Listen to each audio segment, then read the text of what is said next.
প্রিয় দেশবাসী, একটা দেশকে সভ্য দেশ হতে হলে এই দেশটাকে দুর্নীতিমুক্ত হতে হয়।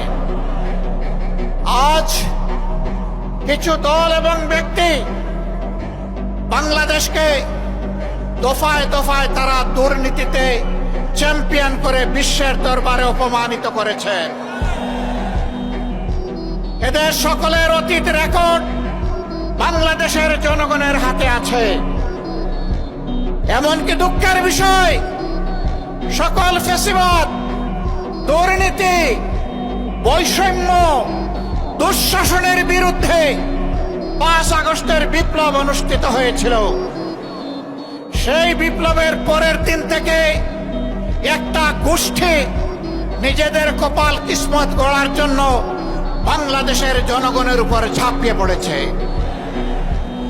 আজ চাঁদাবাজদের দৌরাত্ম্যে সমাজ জীবন অতিষ্ঠ ততষ্ট, ত্রাহি ত্রাহি অবস্থা।